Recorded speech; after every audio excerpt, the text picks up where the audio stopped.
नमस्कार दोस्तों, स्वागत है आपका हमारे YouTube चैनल जरधारी क्लासेस में। दोस्तों, इंडियन हिस्ट्री का आज ये थर्ड लेक्चर है दोस्तों। और आज हम यहाँ पर वैदिक सभ्यता में उत्तर वैदिक काल के बारे में चर्चा करेंगे। दोस्तों, इंडियन हिस्ट्री के अभी तक 2 लेक्चर हो चुके हैं, जिसमें हमने फर्स्ट लेक्चर में आपको सिंधु घाटी सभ्यता के बारे में बताया था और सेकेंड लेक्चर में दोस्तों आपको मैंने बताया था वैदिक सभ्यता में ऋग्वैदिक काल के बारे में।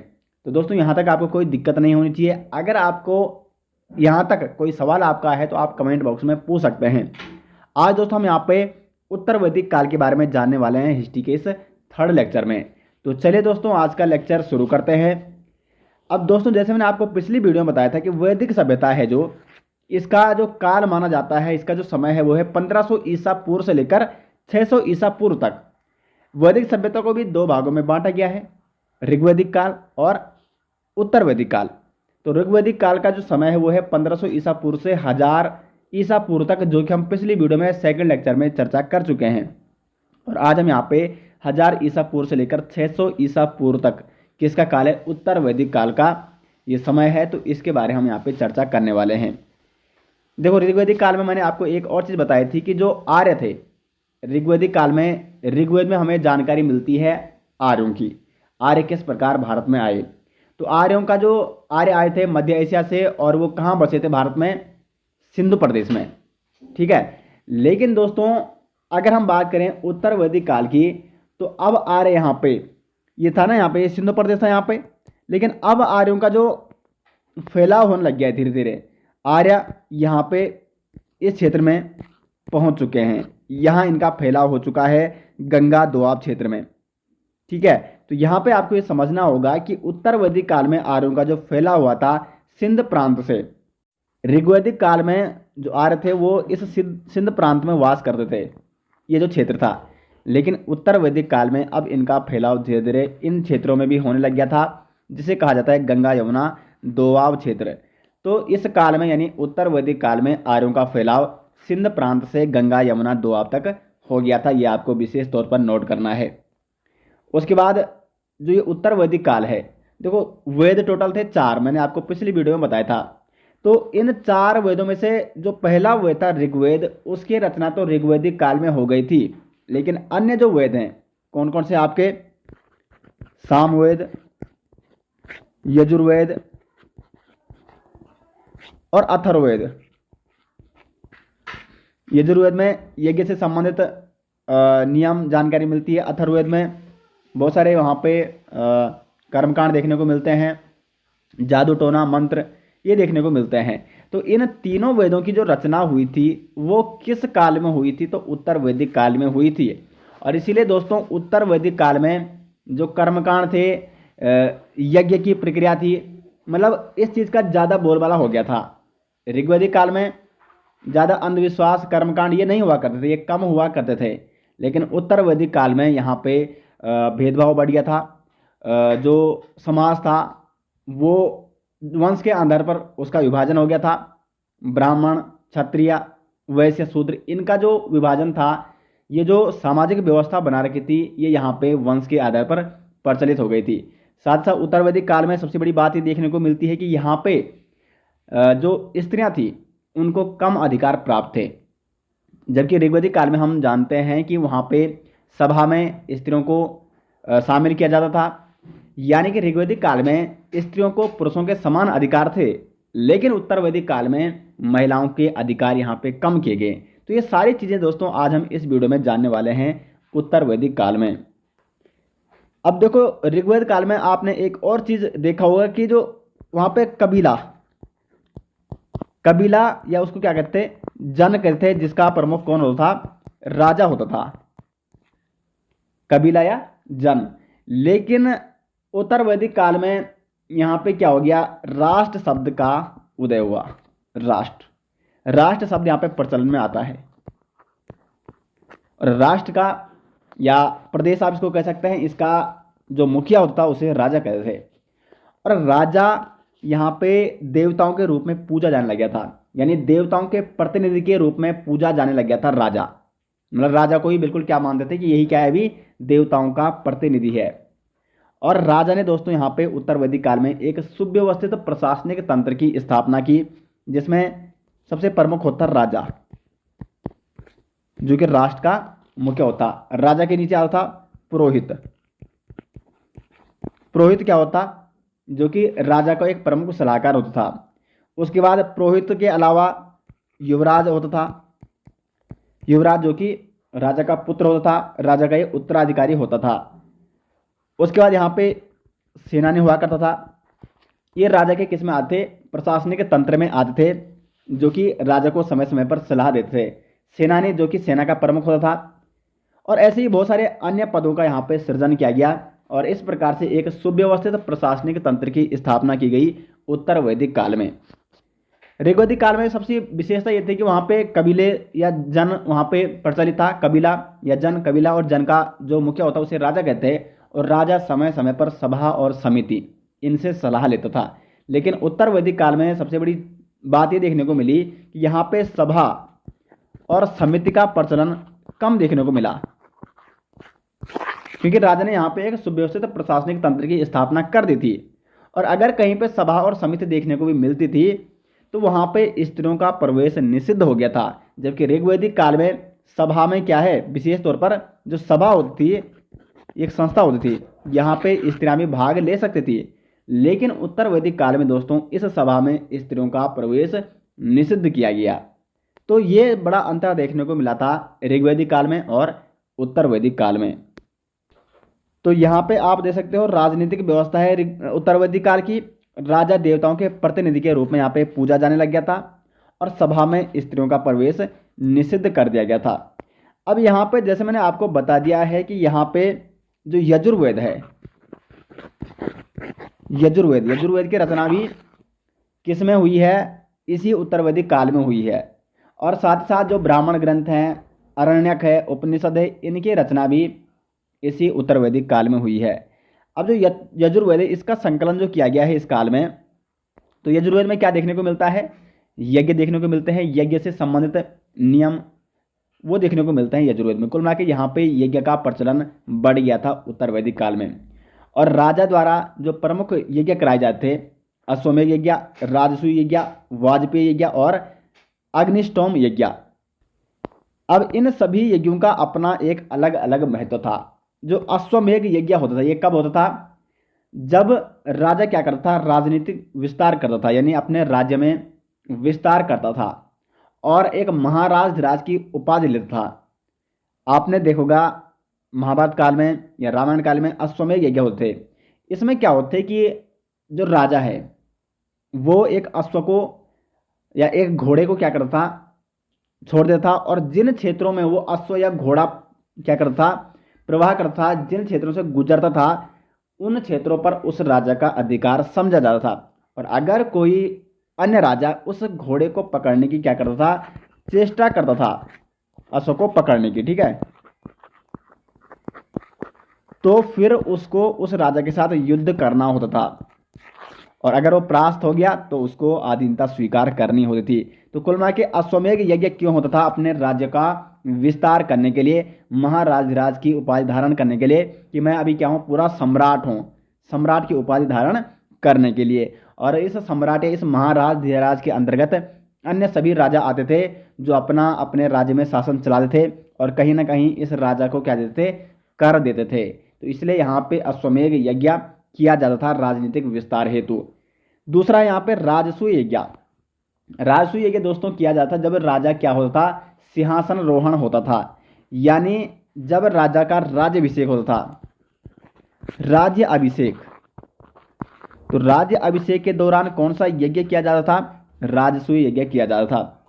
उसके बाद वाजपेयी यज्ञ, वाजपेयी यज्ञ किया जाता था। वाज का मतलब होता है शक्ति का पान, शक्ति का पान। तो वाजपेयी यज्ञ यानी राजा जब अपनी शक्ति और शौर्य प्रदर्शन करता था तो उसके लिए एक यज्ञ किया जाता था, वाजपेयी यज्ञ, यानी अपनी शक्ति का प्रदर्शन करने के लिए, अपने शौर्य का प्रदर्शन करने के लिए। शक्ति का मतलब सिर्फ यही नहीं है कि आपके पास युद्ध कौशल क्षमता क्या है। शक्ति का मतलब यह है कि आपका जो राज्य प्रशासन वो कैसे चल रहा है, वहाँ की जनता सुखी है नहीं हुई है, या वहाँ का जो धन कोष भरा है या नहीं भरा है। अर्थात कि जब राज्य में सारे प्रजाजन क्या हैं, सुखी हैं, राजा के पास धन की कमी नहीं है, राजा के पास शक्ति भी है, सैन्य शक्ति भी है, तो इन सभी को कहते हैं शक्ति। और इसका प्रदर्शन करने के लिए, अपने राज्य की शक्ति और शौर्य का प्रदर्शन करने के लिए राजा कौन सा यज्ञ करता था? तो वाजपेय यज्ञ करता था, शक्ति व शौर्य प्रदर्शन। उसके बाद एक अन्य यज्ञ होता था अग्निष्टोम यज्ञ। अग्निष्टोम यज्ञ ये क्यों किया जाता था? तो ये किया जाता था देवताओं को प्रसन्न करने के लिए, देवताओं को प्रसन्न करने के लिए, क्योंकि देवताओं और मनुष्यों के मध्य जो एक कड़ी के रूप में देखा जाता वो देखा जाता अग्निदेव को। तो देवताओं को प्रसन्न करने के लिए कौन सा यज्ञ किया जाता था? अग्निष्टोम यज्ञ किया जाता था। उसके बाद एक अन्य यज्ञ भी आता था पुत्रेष्ट यज्ञ। पुत्रेष्ट यज्ञ किया जाता था पुत्र प्राप्ति हेतु। तो दोस्तों देखो, यहाँ पे कर्मकांड, यज्ञ करने का प्रचलन, ये सारे यहाँ पे प्रचलन कब बढ़ गया था? उत्तर वैदिक काल में। तो इसलिए यहाँ पे प्रमुख यज्ञ ये देखने को मिलते हैं। अब हम यहाँ पे उत्तर वैदिक काल में सामाजिक व्यवस्था को देख लेते हैं कि सामाजिक व्यवस्था किस प्रकार से थी, किस प्रकार यहाँ पे समाज बंटा हुआ था। तो समाज 4 वर्णों में विभाजित था। देखो, ये 4 वर्णों में विभाजित तो ऋग्वैदिक काल में भी था, ठीक है, ऋग्वैदिक काल में भी। लेकिन ऋग्वैदिक काल में सबसे बड़ा जो अंतर देखने को मिलता है और उत्तर वैदिक काल में जो सबसे बड़ा अंतर देखने को मिलता है, ये यहाँ पे समझने का प्रयास करते हैं। ऋग्वैदिक काल में जो ये वर्ण व्यवस्था विभाजित कर रखी थी समाज की, जो समाज को 4 वर्णों में विभाजित किया गया था, उसको किया जाता कर्म के आधार पर, आधार, ठीक है, कर्म आधार। यानी जो व्यक्ति जो कार्य कर रहा है उसको उस वर्ण में रखा जाता है। यदि कोई शिक्षा दे रहा है तो वो ब्राह्मण है, कोई और किसी की रक्षा कर रहा है तो वो क्षत्रिय है, कोई व्यापार कर रहा है तो वो वैश्य है, और कोई किसी की सेवा कर रहा है तो वो शूद्र है। लेकिन दोस्तों उत्तर वैदिक काल में ये जो सामाजिक व्यवस्था है, उत्तर वैदिक काल, उत्तर वैदिक काल में जो आधार बन गया था वो बन गया था वंश। वंश के आधार पर समाज को 4 वर्णों में विभक्त किया गया था। यानी कि जो ब्राह्मण होगा वो क्या करेगा? धार्मिक अनुष्ठान और यज्ञ और ज्ञान देगा, ठीक है, यज्ञ, ज्ञान, शिक्षा और धार्मिक अनुष्ठान।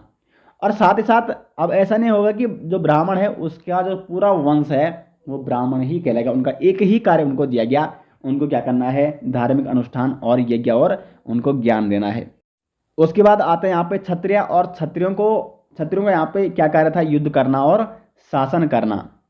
और क्षत्रिय के अंतर्गत इनके जितने भी वंश होंगे आगे, यानी इनके जितने भी आगे जो इनके बच्चे होंगे या इनका जो भी वंश होगा आगे, उनका एक ही कार्य रहेगा, वो क्या रहेगा? युद्ध करना और शासन करना। उसके बाद वैश्य ये क्या करते? व्यापार करते थे। और शूद्र ये दूसरों की सेवा करते थे। तो ये समाज में ये 3 वर्ण थे, इनको उपनयन संस्कार का अधिकार था। उपनयन संस्कार का मतलब जनेऊ धारण कर सकते थे, जनेऊ धारण कर सकते थे। लेकिन दोस्तों ये जो शूद्र वर्ण था ये जनेऊ धारण नहीं कर सकता था। शूद्रों को उपनयन संस्कार यानी जनेऊ धारण करने का अधिकार नहीं दिया गया था। तो कुल मिला के यहाँ पे शूद्रों का क्या होने लगे? यहाँ पे कुल मिला के समाज इनके साथ एक अजीब व्यवहार करने लग गया था, इनको एक नीची दृष्टि से देखने लग गया था कि ये क्या है? सभी सेवक हैं। और सबसे बड़ी बात देखने को ये मिली कि शूद्रों के मतलब जितने भी आगे इनके वंश जो भी आगे होने वाला था, ये सभी इनको फिर एक ही कार्य यहाँ पे, मतलब देखो वंश है ना, तो वंश के आधार पर है, तो इनको शूद्रों को हमेशा सेवा का कार्य ही करना पड़ता था। ये न यहाँ पे व्यापार कर सकते थे, न यहाँ पे युद्ध और शासन कर सकते, और न ही यज्ञ में भाग ले सकते थे, और न ही ये किसी को ज्ञान दे सकते थे। तो सबसे बड़ी कमी जो देखने को मिलती है उत्तर वैदिक काल में वो यही देखने को मिलती है। और आज भी दोस्तों समाज इसी प्रकार से, अगर हम हिंदू धर्म की बात करें, क्योंकि देखो वैदिक सभ्यता विशेषकर आर्यों की है, और आर्य इनके भाषा संस्कृति और विशेषकर हिंदू धर्म को ये मानते थे।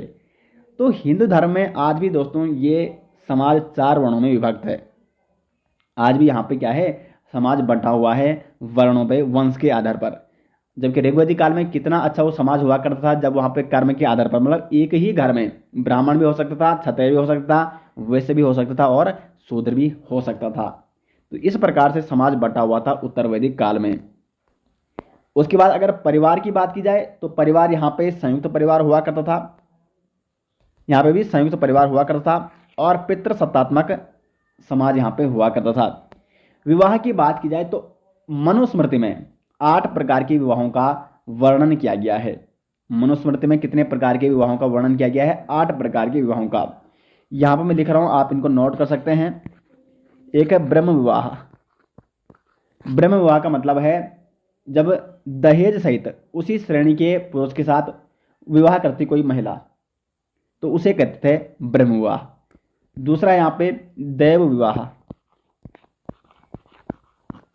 देव विवाह क्या होता है? अगर यज्ञकर्ता पुरोहित के साथ कोई स्त्री विवाह कर रही है तो उसे देव विवाह कहा जाता था। तीसरा होता था यहाँ पे आर्य विवाह। आर्य विवाह, इसमें क्या होता है कि कन्या के पिता को वर पक्ष को एक जोड़ी गाय और बैल देना होता था और फिर कन्या का विवाह कराना होता किसी वर से, तो इसे कहते थे आर्य विवाह। और चौथा था यहाँ पे प्रजापत्य विवाह। इसमें बिना दहेज और बिना कन्या की कीमत के विवाह कराया जाता था। मतलब कन्या और वर का विवाह तो कराया जाता, लेकिन न कोई दहेज देना पड़ता था और न कोई यहाँ पे कीमत देनी होती थी कन्या की। तो ये 4 प्रकार के जो विवाह थे ये उच्च प्रकार के विवाह माने जाते थे, यानी ये प्रशंसनीय विवाह माने जाते थे। अब मैं देखो इनको आपको नोट करना है, ये है प्रशंसनीय विवाह। मतलब इनको एक अच्छी दृष्टि से देखा जाता है कि ये विवाह अगर इन चारों में से किसी भी एक प्रकार का विवाह आप करते हो तो वो एक प्रशंसनीय विवाह माना जाता था। अब मैं आपको अन्य 4 विवाह बताने वाला हूं जिनको निंदनीय विवाह कहा जाता था। 5वें पे आ जाएगा गंधर्व विवाह।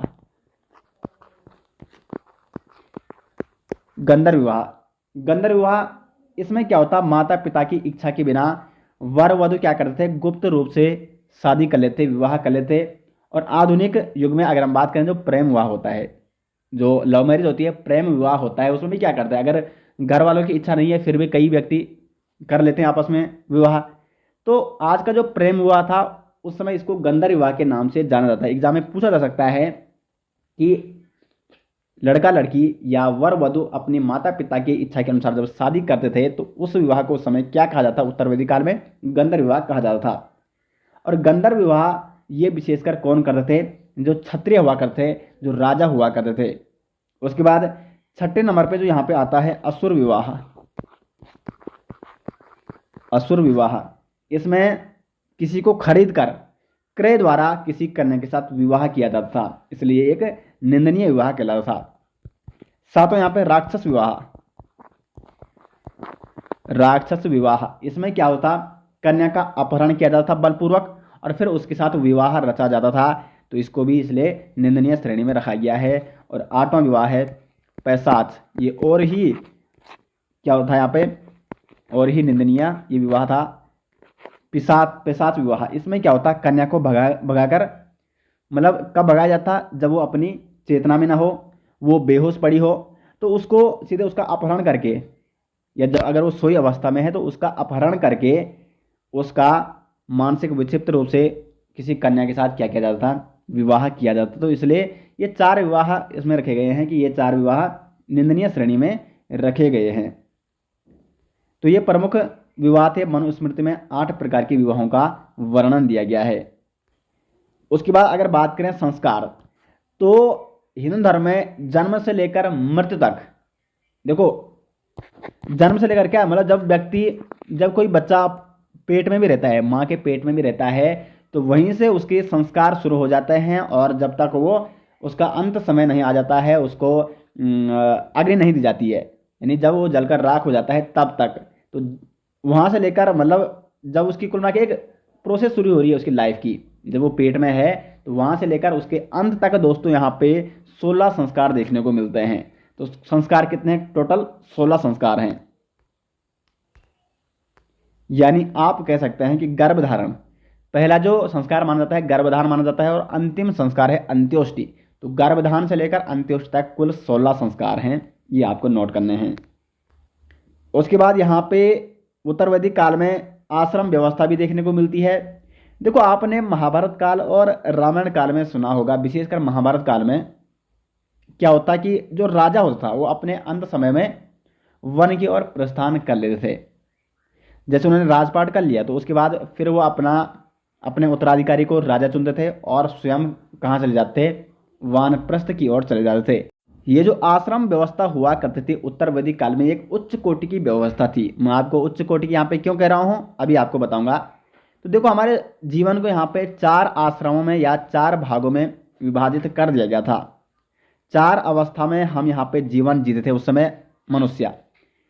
नंबर 1 ब्रह्मचर्य। ब्रह्मचर्य ये होता 0 से 25 वर्ष तक की जो अवस्था थी उसे ब्रह्मचर्य कहते हैं। और इसमें मुख्य जो फोकस रहता वो रहता ज्ञान प्राप्ति, मुख्य कार्य क्या था, ज्ञान प्राप्ति। अगर आज आप देखते होंगे, आज यदि कोई व्यक्ति क्या है शिक्षा ले रहा है, कॉलेज पढ़ रहा है, तो उसका फोकस क्या है, सिर्फ ज्ञान प्राप्ति में नहीं डाला गया है। उसको एक तरफ से उसको राजनीति की तरफ से उसका ध्यान खींचा जा रहा है, धर्म की तरफ उसका ध्यान खींचा जा रहा है, समाज की तरफ उसका ध्यान खींचा जा रहा है। उसको ये भी टेंशन रहती है कि अगर मेरी नौकरी जल्दी नहीं लगी तो फिर उसको शादी भी करनी होती है। तो कुल मिला के ब्रह्मचर्य में तो मेन फोकस क्या रहना चाहिए, ज्ञान प्राप्ति का। इसके सिवा वो कोई अन्य चीज़ नहीं सोचता। और जब कोई व्यक्ति संपूर्ण ज्ञान प्राप्त कर लेता है तो ज्ञान प्राप्ति इसका मतलब उसके जीवन में जो समस्याएं हैं उनको वो क्या कर सकता है, सोल्व कर सकता है, अगर वो उसको संपूर्ण रूप से वो ज्ञानी है। तो ज्ञान प्राप्ति मुख्य लक्ष्य रखा जाता था ब्रह्मचर्य में। उसके बाद अब गृहस्थी में उसने प्रवेश करना था। और गृहस्थी की जो अवस्था थी वो थी 25 से लेकर 50 वर्ष। 25 से लेकर 50 वर्ष ये सांसारिक जीवन में जीता था, गृहस्थ जीवन में जीता था। और सभी आश्रमों में श्रेष्ठ आश्रम किसको माना जाता है, ये इंपॉर्टेंट क्वेश्चन बन सकता है। तो गृहस्थ आश्रम को माना जाता था। गृहस्थ आश्रम को श्रेष्ठ आश्रम इसलिए माना जाता है क्योंकि अगर ये गृहस्थ आश्रम नहीं होता था तो समाज आगे बढ़ता ही नहीं है। क्योंकि अगर कोई व्यक्ति विवाह नहीं करेंगे तो फिर उनका वंश आगे कैसे बढ़ेगा, और अगर वंश आगे बढ़ना है तो ये गृहस्थ जीवन जीना अति आवश्यक है। इसी आधार पर समाज क्या होता है, आगे बढ़ता है। तो समाज का निर्माण किस आश्रम से होता है, गृहस्थ आश्रम से होता है। तो इसलिए इसको सभी आश्रमों में श्रेष्ठ आश्रम माना गया है। उसके बाद जब उसने गृहस्थ जीवन जी लिया है, समाज में वो रह गया है, सांसारिक जीवन भोग लिया है, तो उसके बाद उसको वन की ओर प्रस्थान करना था 50 से लेकर 75 वर्ष। और वन की ओर ये क्या करता था, बहुत सारे साधु संतों की सेवा करता था, बहुत सारे लोगों की सेवा करता था, जीव जंतुओं की सेवा करता था। और उसके बाद अंत में संन्यास लेता था 75 से लेकर 100 वर्ष तक। मोक्ष प्राप्ति हेतु यहाँ पे अपनी तपस्या में लग जाता था। तो समाज को इस प्रकार से एक उसमें बांटा गया था आश्रम व्यवस्था में। अब देखो आज अगर आप देखते होंगे, माना देखो वानप्रस्थ अगर कोई व्यक्ति 50 वर्ष के बाद ले लेता है तो इसमें सबसे बड़ा कारण देखने, मतलब सबसे बड़ी मैंने आपको उच्च कोटि का क्यों कहा, एक तो देखो अगर कोई वानप्रस्थ चले जाए 50 वर्ष के बाद तो जनसंख्या कम देखने को मिलेगी, समाज का कल्याण होगा और मोक्ष की प्राप्ति होगी। तो ये, और देखो गृहस्थ जीवन तो क्या है, ये है ना 25 से लेकर 50 वर्ष। इससे पहले उसने ज्ञान प्राप्त कर लिया है तो संपूर्ण रूप से कुल मिला के अपने जीवन की वो सारी समस्याएं वो खुद हल कर सकता था। तो इसलिए मैंने उच्च कोटि की ये व्यवस्था कही है। उत्तर वैदिक काल में जो देखने को मिलती है आश्रम व्यवस्था, एक उच्च कोटि की ये व्यवस्था थी। और गृहस्थ जीवन इसको या गृहस्थ आश्रम इसको सभी आश्रमों में श्रेष्ठ माना गया है क्योंकि इसमें एक तो 3 ऋणों से मुक्त इसी जीवन में होता है। गृहस्थ जीवन में 3 ऋण कौन से थे, धर्म, अर्थ और काम। धर्म भी करना था, अर्थ और काम, ये 3 त्रिऋण जिनको कहते हैं ये इसी जीवन में होते हैं। उसके बाद अगर बात करें उत्तर वैदिक काल के प्रमुख देवताओं की तो सर्वाधिक प्रिय देवता था यहाँ पे प्रजापति। और पालक और रक्षक के रूप में किसको पूजा जाता, विष्णु भगवान को पूजा जाता। और पशुओं का देवता किसे कहा जाता था, पशुपति शिव को कहा जाता था। कुछ अन्य महत्वपूर्ण तथ्य मैं आपको यहाँ पे बता रहा हूँ दोस्तों, और ये भी आपको विशेष तौर पर नोट करना है क्योंकि एग्जाम के व्यू पॉइंट से काफ़ी इंपॉर्टेंट है। देखो एक तो यहाँ पे जो स्त्रियाँ थी, जो महिलाएं थी, उनको वो समान अधिकार नहीं दिए गए थे। और इसलिए यहाँ पे जो ऐतरेय ब्राह्मण है, ऐतरेय ब्राह्मण ग्रंथ, इसमें ये लिखा गया है कि पुत्री ही समस्त दुखों का स्रोत है। पुत्री ही समस्त दुखों का स्रोत है, ये लिखा गया है ऐतरेय ब्राह्मण में। किंतु पुत्र परिवार का रक्षक है। तो इससे आप लगा सकते हैं कि उत्तर वैदिक काल में जो ये अन्य रचनाएं हुई है, देखो ऋग्वेद तो अपने आप में एक क्या है, उसमें बहुत सारी अच्छी चीज़ें देखने को मिलती है। ऐसा नहीं है कि इन जो ये ब्राह्मण ग्रंथ हैं, उपनिषद हैं या अन्य जो वेद हैं, इनमें भी बहुत सारी अच्छी चीज़ें देखने को मिलती है। लेकिन ये होता है ना कि कुछ जो निगेटिव चीज़ें होती हैं उस पर फिर आदमी का फोकस ज़्यादा चले जाता है। कर्मकांड, ये यज्ञ व्यवस्था, ये जो अथर्ववेद में देखने को मिलते हैं, जादू टोना, ये सारी चीज़ें इसमें बढ़ावा हो गया था। उसके बाद ऐतरेय ब्राह्मण आप यहाँ पे देख सकते हो, पुत्र ही समस्त दुखों का स्रोत है किंतु पुत्री ही समस्त दुखों का स्रोत है किंतु पुत्र परिवार का रक्षक है, ये कहा गया है ऐतरेय ब्राह्मण में। उसके बाद मुंडकोपनिषद, एक उपनिषद है मुंडकोपनिषद। मुंडकोपनिषद में साफ साफ लिखा गया है कि जो यज्ञ है, इसमें यज्ञ की भर्त्सना की गई है। यज्ञ की तुलना टूटी नाव से की गई है, टूटी नाव से। तो एग्जाम में पूछा जा सकता है कि यज्ञ की तुलना टूटी नाव से किस उपनिषद में की गई है? तो मुंडकोपनिषद में यज्ञ की तुलना की गई है टूटी नाव से। तो दोस्तों उत्तर वैदिक काल से संबंधित ये कुछ प्रमुख तथ्य थे जो मैंने आपको आज बता दिए हैं, और यहाँ पे उत्तर वैदिक काल भी इस प्रकार से हमारा समाप्त हो जाता है। इसके बाद हमारा जो नेक्स्ट टॉपिक होगा जैन धर्म, और उसके बाद बौद्ध धर्म हम कंप्लीट करेंगे। तो दोस्तों इंडियन हिस्ट्री के 3 लेक्चर अभी तक आपको कैसे लगे हैं, कमेंट बॉक्स में अपनी राय जरूर दें, और अगर आपको वीडियो पसंद आ रही है तो वीडियो को लाइक और शेयर जरूर करें। मिलते हैं दोस्तों नेक्स्ट साथ, तब तक के लिए धन्यवाद।